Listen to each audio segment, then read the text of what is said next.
तृणमूल कांग्रेस की सांसद महुआ मोइत्रा पर कथित पैसे लेकर संसद में सवाल पूछने के मामले में उनकी मुसीबतें बढ़ गई हैं। एथिक्स कमेटी की 9 नवंबर को हुई बैठक में उनके खिलाफ 10 सदस्यों में से 6 सदस्यों ने उनको लोकसभा से निष्कासित करने के समर्थन में मतदान किया है और अन्य 4 ने प्रस्ताव के खिलाफ मतदान किया है।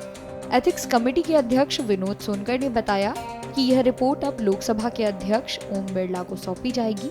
उन्होंने यह भी बताया कि कुछ लोग इस जांच में बाधा डालना चाहते हैं। देखिए, ऐसा है कि ये एथिक्स कमेटी को जांच करने का काम माननीय लोकसभा स्पीकर के द्वारा सौंपा गया था। उसकी विस्तृत जांच अपने सिफारिशों के साथ कमेटी ने माननीय लोकसभा स्पीकर को प्रेषित कर दिया है। सहमत कितने थे, असहमत, थोड़ा ये अगर बता। देखिए, उसमें कुछ लोग पहले दिन से ऐसे लोग थे जो पूरी जांच को बाधा डालना चाहते थे, जांच न हो इस तरह का बखेड़ा करना चाहते थे। लेकिन आज जब उन्होंने वोटिंग किया तो बहुमत से यह रिपोर्ट एडॉप्ट हुई। एडॉप्ट होने के बाद माननीय लोकसभा स्पीकर को प्रेषित की गई। दानिश अली वाले मामले पर देखिए, दानिश अली पहले दिन से ही इसमें बखेड़ा करने का प्रयास कर रहे थे।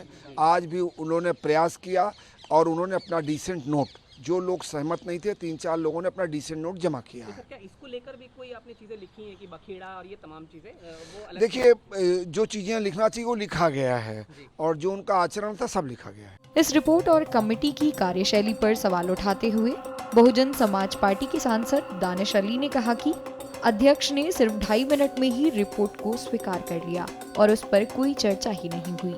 देखिए, आज पहली प्रक्रिया तो पे ही सवाल हम कर रहे हैं। हमारा और पहले दिन से सवाल ही प्रक्रिया पर है। चेयरमैन आए 15 मिनट बाद और 2.5 मिनट में मीटिंग खत्म हो गई। रिपोर्ट इतनी बड़ी रिपोर्ट, इतनी मोटी रिपोर्ट, डिस्कशन ही नहीं हुआ।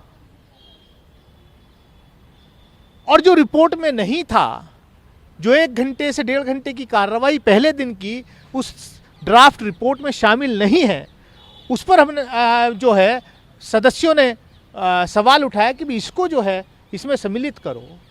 भी नहीं है, बस कौन इसके पक्ष में कौन इसके पक्ष में है करके और chairman just ran away with in 2 minutes.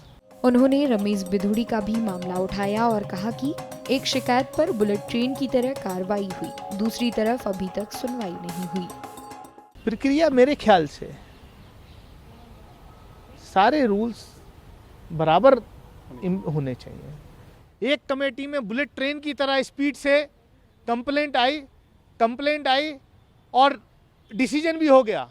दूसरी तरफ किस 22 सितंबर को पूरी दुनिया ने इस देश के लोकतंत्र को शर्मसार होते हुए देखा है, उस पर अभी तक कोई कार्रवाई नहीं है, कोई रिपोर्ट नहीं है, कोई हियरिंग नहीं है, कोई चर्चा नहीं है।